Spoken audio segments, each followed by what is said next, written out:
Waheguru Ji Ka Khalsa, Waheguru Ji Ki Fateh. As many of you might know, I've been involved in an issue where I've been fighting for Sikhs to be able to join the military for some 30 years now with their full turbans and full beards and uncut hair. And it really shocked me yesterday when I saw these pictures of these special forces, U.S. forces in Afghanistan, where they're allowed to have full beards and uncut hair. Now, some people have told me, oh, this is a special exemption they've been doing so that they can fight in Afghanistan and mingle with the Afghans there. But my point is then, why can't they have Sikhs that are in the U.S. military? And why are they discriminating against Sikhs like this? They've made a few exceptions for Sikhs to be able to join, but this is not enough. The U.S. Army must integrate Sikhs into the U.S. military. You can see here are Sikhs in the UK who have full beards and turbans, and they serve with distinction there. So, again, write your congressmen, write your senators, and tell them that this is a clear discrimination by the U.S. military. And if they can have these special forces in Afghanistan with full beards and turbans, they can have Sikhs too. Now, I write about this in my book, Confessions of an American Sikh, which is available on Amazon. It's only 99 cents. And I talk about my history with fighting to get in the U.S. military and all my experiences with weapons and defense. And I encourage people to read this book. Like I said, it's only 99 cents on Amazon. So I'm going to show you a video now that I made. One of the things that became apparent to me from this awful attack by a racist on Sikhs in Wisconsin was that Wade Michael Page, who was the shooter in that horrible event, was a member of the U.S. Army for several years at Fort Bragg. And there at Fort Bragg, according to the reports I saw on CNN, he learned about racism and white supremacy groups through his fellow buddies there at the Army base. Now, it's interesting that his mother-in-law, who he lived with for many years while he was growing up from a small age, said that this person, Wade Michael Page, as a racist, was completely unknown to her. He was a great little boy, cooperative, kind, loving. But then things changed when he was in the military there at Fort Bragg, evidently. So I'm here today to talk about this idea of Sikhs in the military. And it becomes apparent that the U.S. government and the U.S. Army needs to change their policy so that Sikhs may join the military wearing their full articles of faith and be integrated fully into the U.S. Army. Now, most of the world's militaries allow Sikhs to enlist and serve in the ranks of their militaries. India, the UK, Canada, all have Sikhs who serve with distinction and honor in their militaries. So why can't the U.S. do that? Well, back in 1982, I tried to enlist in the U.S. Army. And Ronald Reagan was president then. He changed the law. There was a long-standing rule that President Truman initiated where Sikhs were allowed to join the U.S. Army wearing their turban, their beard, and all articles of faith. So from 1948 until 1981, when Ronald Reagan got rid of that exemption, Sikhs served with honor and were decorated soldiers in the U.S. military. Now, why did that change? I believe that it was because at that time there was a lot of pressure by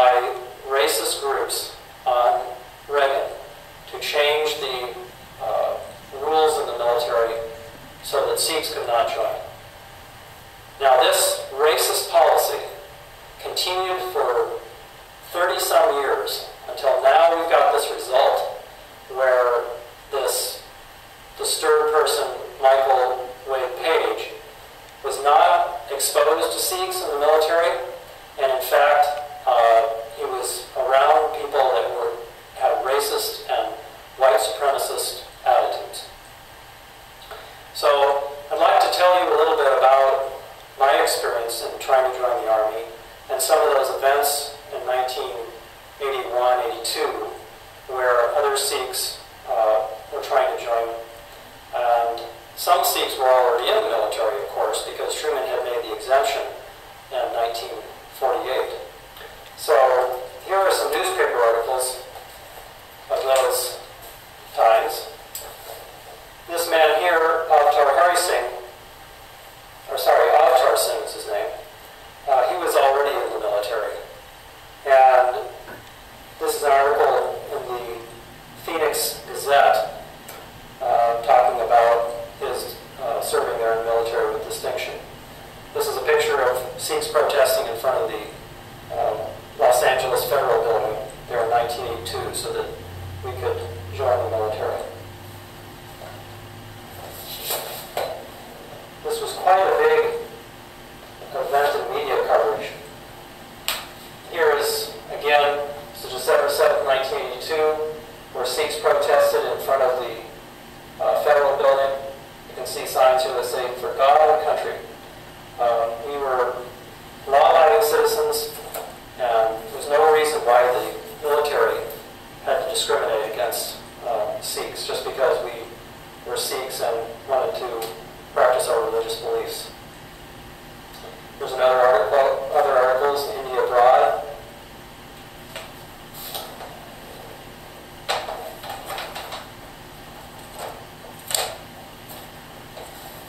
More articles here. This was a young man who was already in the military. His name was Graywall. He was a sergeant who actually taught biological warfare. And one of the excuses the military gave for not allowing us to join the military back there in 1982 is that Sikhs could not wear a gas mask over their beard. Well, it's interesting that Sergeant Graywall had been decorated by the U.S. Army many times over for his excellent instruction in chemical warfare, and he was completely able to attain a seal over his mask. So their excuses were very lame, to say the least, in the U.S. military. It was really all about an attitude of racism in the military back then. And sadly to say, I think it continues up to now. So I think it's really necessary, again, that the military integrate Sikhs into their ranks so we don't have another incident that happened with this Wade Michael Page and other white supremacists. Anyway, here's more pictures of protests in front of the federal building, TV coverage. This was at the Los Angeles Press Club here in December 1982. One press conference I had was with a young man who was trying to avoid the draft in the U.S. military. Back then in 1982, the draft was still in place, where people were drafted. So he was trying to avoid to get in the military, where I was trying to actually join, and they wouldn't have me. So that was a very interesting press conference.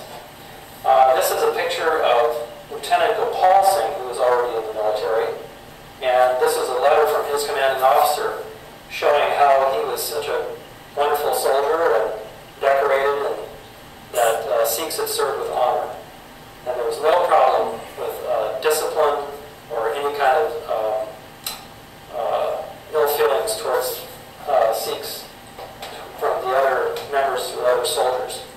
That was another excuse the Army gave, was that Sikhs would cause a problem of discipline because of their looks, and that they wouldn't conform to the other soldiers. But these were commanding officers who wrote letters for Sikhs that were already in the military that disputed that claim and said that the Sikhs were not a problem wearing their turban and beards. Again, this is more letters from Army personnel and commanders saying that Sikhs were good soldiers.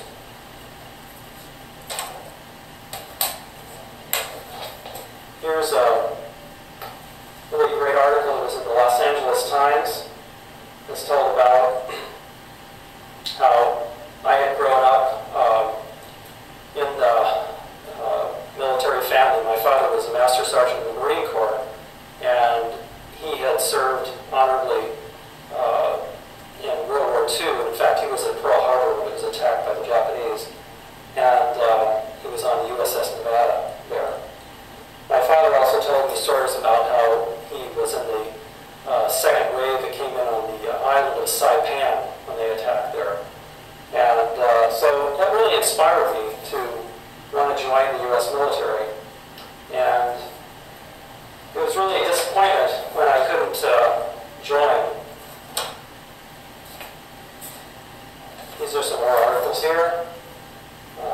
This is the rest of that LA Times article that came out.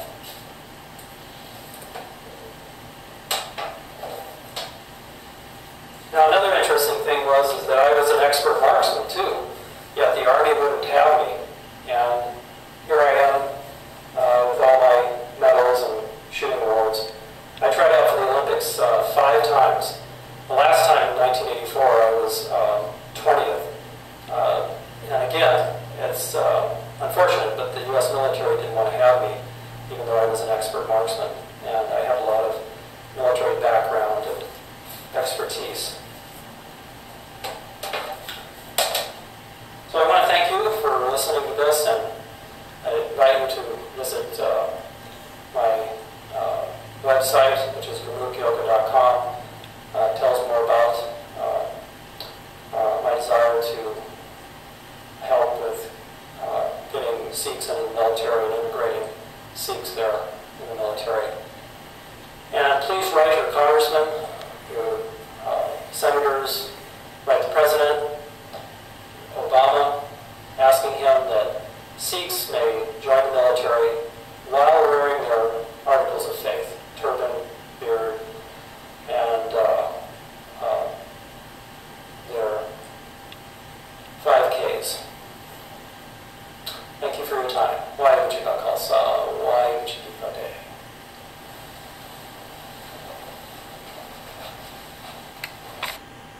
So there you see, there's no reason why the United States shouldn't let Sikhs into the military. And again, this CNN special report that aired yesterday shows these American military soldiers who have full beards. And obviously they don't have any problems with gas masks or discipline there. In fact, they're saying that they want them to blend in with the Afghan soldiers there. So why can't they let Sikhs into the military? I don't see any good reason why not, other than that they want to, the U.S. Army wants to be racist and discriminatory against Sikhs and other minority religions. So again, write your congressmen, write your senators. Please be active in this fight for allowing Sikhs to serve honorably in the U.S. military, where they can serve with distinction. Keep in mind that Sikhs serve in the military of the UK, Canada, and all these world governments. And then I encourage you too to read my book, Confessions of an American Sikh, where there talks about the fight that I went through in order to get in the military. And I'm hoping that someday we can get this rule changed in the military, where Sikhs can serve with distinction and honor. Waheguru Khalsa, Waheguru Fateh.